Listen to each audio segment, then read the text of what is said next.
오늘 말씀은 아가서 6장 8절부터 13절입니다.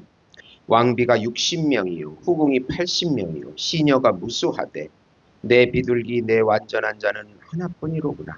그는 그의 어머니의 외딸이요 그 낳은 자가 귀중하게 여기는 자로구나. 여자들이 그를 보고 복된 자라 하고 왕비와 후궁들도 그를 칭찬하는구나. 아침빛같이 뚜렷하고 달같이 아름답고 해같이 맑고 깃발을 세운 군대같이 당당한 여자가 누구인가? 골짜기에 푸른 추목을 보려고 포도나무가 순이 났는가? 석류나무가 꽃이 피었는가 알려고 내가 호도 동산으로 내려갔을 때에 부지중에 내 마음이 나를 내 귀한 백성의 수레 가운데 이르게 하였구나. 돌아오고 돌아오라 술람미 여자야, 돌아오고 돌아오라 우리가 너를 보게 하라. 너희가 어찌하여 마하나임에서 춤추는 것을 보는 것처럼 술람미 여자를 보려느냐. 아멘. 주님의 사랑을 누리자는 제목으로 은혜를 나누고자 합니다. 사랑하는 성도 여러분, 세상에는 사랑을 갈망하면서도 진짜 사랑을 누리지 못하는 사람들이 많습니다.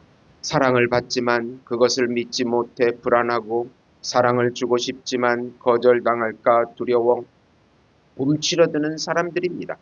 그러나 하나님과의 관계는 다릅니다. 하나님은 우리를 향한 사랑을 아낌없이 드러내시며 우리가 그것을 마음껏 누리기를 원하십니다. 아가서 6장 8절에서 13절은 신랑과 신부의 사랑을 통해서 하나님의 사랑이 얼마나 풍성하고 안전하며 즐거운 것인지를 보여줍니다. 이 말씀을 통해 우리는 하나님의 사랑을 누리는 삶이 무엇인지 배우고자 합니다. 오늘 말씀의 핵심은 참 신부인 우리들은 삶의 아름다운 영적인 춤을 추어 예수님의 사랑을 전하자는 내용입니다. 우선 예수님은 자신의 피로 사신 우리들을 완전한 자라고 선언하십니다. 8절에서 9절입니다. 솔로몬은 계속해서 술람미 여인을 가장 귀한 존재로 칭찬합니다. 왕비가 60이요 후궁이 80이요 시녀가 많다고 하지만 술람미 여인만을 내 비둘기요 내 완전한 자는 오직 하나뿐이라고 고백합니다. 그는 외동딸이고 여자들과 왕비와 후궁들에게도 칭찬받는 자라고 자랑합니다. 참 하나님이신 예수님께서 참 인간이 되셔서 십자가에 달리시고 그 피로 우리를 구원하셨습니다. 우리는 허물과 죄가 많지만 예수님의 의와 예수님의 공로와 예수님의 값으로 우리는 완전한 의롭게 된 자가 의로운 자가 된 것입니다. 예수님의 참 신부가 되었으니 예수님 보시기에 모든 피조물들이 보기에도 우리는 가장 아름다운 신부요 완전한 의인이 된 것입니다. 이 모든 것이 바로 신랑이신 예수님의 은혜요 하나님의 사랑입니다. 좀 더 구체적으로 살펴보면 주님의 사랑은 비교할 수가 없습니다. 당시 문화에서 왕은 많은 왕비와 후궁을 둘 수 있습니다. 그러나 이 본문에서 신랑은 수많은 여인 가운데 신부 하나만을 특별히 사랑합니다. 내 비둘기 내 완전한 자는 하나뿐이다. 이 독점적인 사랑, 선택적 사랑을 나타냅니다. 이는 곧 하나님의 선택적인 사랑을 보여줍니다. 하나님은 세상 모든 민족 중에서 이스라엘을 택하셨고 오늘날 그리스도 안에서 참 이스라엘인 교회를 사랑하시는 특별한 사랑을 베푸십니다. 한 아이가 엄마에게 묻습니다. 엄마는 내가 제일 좋아? 엄마가 대답합니다. 넌 나의 하나뿐인 딸이야. 세상에 몇 명이 있든 넌 내게 가장 소중해. 하나님도 우리에게 그렇게 말씀하십니다. 너는 내 사랑하는 자다. 나는 너를 기뻐한다. 이런 사랑을 우리가 믿고 누릴 때 세상에서 비교하거나 증명하려 애쓸 필요가 없습니다. 우리는 이미 하나님의 하나뿐인 자로 사랑받고 있기 때문입니다. 두 번째로 우리들은 다시 예수님을 찾아서 만나면 왕의 수레를 타는 참 신부들입니다. 이제는 술람미 여인의 고백입니다. 사랑의 시련 가운데 다시 솔로몬의 존재와 인격을 찾아갑니다. 솔로몬이 있는 포도 동산으로 내려갔을 때 드디어 다시 솔로몬을 만나게 됩니다. 시련을 이기고 사랑의 성숙으로 나아가고 다시 사랑을 누리는 순간입니다. 다시 만나서 솔로몬의 왕의 수레에 올라타게 됩니다. 모든 백성들이 부러워하는 왕의 수레를 타고 같이 사랑을 나누고 누리게 됩니다. 우리가 세상을 사랑할 때 우리는 누구인지 잘 모릅니다. 돈의 노예와 쾌락의 노예와 우상의 노예로 살아갈 뿐입니다. 그런 방황 속에서 다시 예수님을 발견하고 그분의 인격과 사역을 알게 됩니다. 그 순간 우리는 그의 사랑 안에 들어가고 그 사랑을 누리게 됩니다. 그분의 위치가 우리의 존재를 하늘로 이끌어갑니다. 그 사랑의 넓이, 길이, 깊이, 높이를 누리게 됩니다. 또 11절에 보시면 골짜기에 내려가서 푸른 풀을 보려고 포도나무가 돋았는지 석류나무가 꽃이 피었는지 보려 하였더니 주님의 사랑은 우리를 회복시켜 줍니다. 신부는 정원으로 내려갑니다. 정원은 생명이 회복되고 열매 맺는 장소입니다. 사랑의 회복이 있는 장소입니다. 포도나무가 돋습니다. 석류나무에 꽃이 핍니다. 생명의 회복과 풍성한 열매를 상징합니다. 이것은 하나님의 사랑 안에서 회복되는 우리의 영혼을 나타냅니다. 상처받고 지친 영혼도 주님의 사랑을 경험할 때 새 힘을 얻고 새 열매를 맺습니다. 어느 목사님이 사역 중에 심한 번아웃에 빠졌습니다. 아무것도 하기 싫고 사람도 피하고 기도조차 힘들어졌습니다. 그러나 어느 날 말씀 묵상 중 내가 너를 사랑하노라는 하나님의 음성을 다시 듣게 되었습니다. 그 순간 눈물이 흐르고 다시 살아갈 힘을 얻었다고 고백했습니다. 하나님의 사랑은 우리를 다시 살립니다. 다시 웃게 하고 다시 열매 맺게 합니다. 또 12절에 보시면 모르겠구나 내 마음이 나를 내 귀한 백성의 병것 가운데 이르게 하였구나. 주님의 사랑은 우리를 왕의 수레까지 예수님의 위치까지 들어 올리시는 것입니다. 신부는 자신도 모르게 영광스러운 자리에 올려진 경험을 합니다. 주님의 사랑을 누리는 자는 자기 능력이나 자격 때문이 아니라 하나님의 은혜로 높임을 누리게 됩니다. 마치 신부가 아무 자격 없이 왕비로 세워진 것과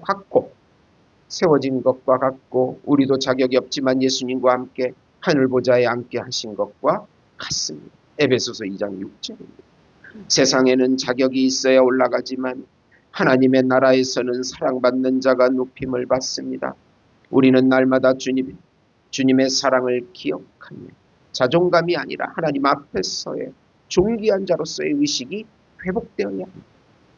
이제 10절, 12, 13절입니다.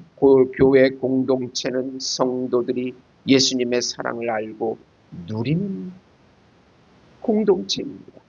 예루살렘 여인들이 술람미 여인을 아침빛, 아름다운 달, 밝은 해, 깃발을 세운 군대 같다고 비유합니다. 예수님과 연합된 우리들의 위치와 위엄을 노래합니다. 어릴 때 부르던 노래 가운데 우리는 하나님의 왕자, 공주라는 노래를 저도 주일학교 때 많이 불렀습니다. 그 노랫말이 생각납니다. 정말 우리들은 예수님의 사랑을 받은 천상적 존재입니다.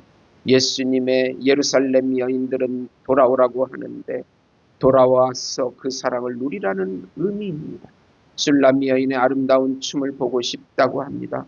왕은 술람미 여인의 아름다운 춤을 선보이기를 허락합니다. 우리들의 삶의 영적인 춤은 모든 사람이 보고 싶어합니다. 우리의 아름다운 인격과 사역을 통하여 많은 이들이 구원을 받게 됩니다. 좀 구체적으로 살펴보면 주님의 사랑은 모든 이에 감동을 줍니다. 아침빛같이 뚜렷하고 달같이 아름답고 해같이 맑고 기치를 벌린 군대같이 당당한 여자가 누구입니까? 10절입니다. 여기서 신부는 하늘의 빛과 같은 영광스러운 존재로 묘사됩니다. 이 모습은 단지 신부 개인의 아름다움 때문이 아니라 신랑의 사랑을 받은 결과입니다. 주님의 사랑을 받은 자는 그 자체로 다른 사람에게 감동을 주는 존재가 됩니다.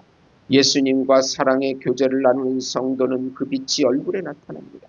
모세가 하나님의 임재를 경험한 후에 얼굴에서 빛이 난 것처럼 하나님의 깊은 교제를 나누는 자는 삶에서 빛이 흘러납니다.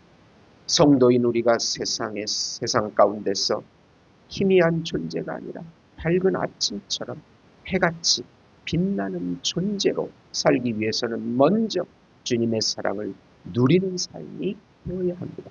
사랑을 받은 자만이 사랑을 전할 수 있습니다. 돌아오고 돌아오라 술람미 여자야, 돌아오고 돌아오라 우리가 너를 보게 하라. 13절입니다. 주님의 사랑이 우리를 초청합니다. 다시 떠나지 말라는 것입니다. 신부는 이는 주님의 사랑 안에 머물러 있기를 바라는 간절한 요청입니다. 동시에 이는 하나님께서 우리를 향하신 초청이기도 합니다. 돌아오라, 사랑 안으로 돌아오라. 우리는 삶의 분주함 속에서 자주 주님의 사랑에서 멀어집니다. 그러나 하나님께서는 끊임없이 우리를 초청하십니다. 요한복음 15장 9절, 내 사랑 안에 거하라고 합니다. 탕자의 비유에서 아버지는 멀리서 아들이 돌아오기를 기다립니다. 돌아오는 순간 아들을 껴안고 입을 맞춥니다. 이것이 주님의 사랑입니다. 돌아오라고 기다리시는 사랑입니다. 사랑하는 성도 여러분, 아가서 6장 8절에서 13절은 사랑을 믿고 사랑 안에 거하라는 것입니다. 하나님의 사랑은 비교할 수 없이 귀하며 그 사랑을 받은 자는 회복되고 빛납니다. 그리고 하나님은 오늘도 우리를 그 사랑 안에 초청하고 계십니다. 우리는 사랑을 위해 노력하는 존재가 아니라 이미 사랑받은 자입니다. 이 사랑을 믿고 누리고 살 때 우리는 하나님 안에서 회복과 기쁨과 당당함을 경험할 수가 있습니다. 사랑하는 성도 여러분, 나는 하나님의 사랑을 얼마나 인식하며 누리고 있는가? 세상의 기준이 아닌 주님의 사랑을 기준으로 내 가치를 평가하고 있는가? 오늘도 주님은 나를 사랑 안에서 초청하십니다. 나는 그 사랑에 응답하고 있는가? 기도하겠습니다. 하나님 아버지, 감사합니다. 우리의 주님의 사랑, 예수님의 사랑을 깊이 다시 한번 깨닫게 하시고 그 사랑 안에서 나를 발견하고 우리의 위치와 위험을 깨닫게 해주시고 세상에 예수님의 사랑을 전하는 귀한 왕자와 공주가 되게 해주시옵소서.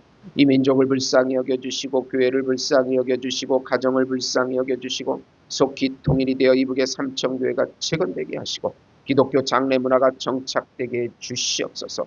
거짓 동성애 사상이 물러가게 하시고 말라위의 교회가 건축되게 해주시옵소서. 예수님의 사랑이 말라위에 들어가게 해주시옵소서.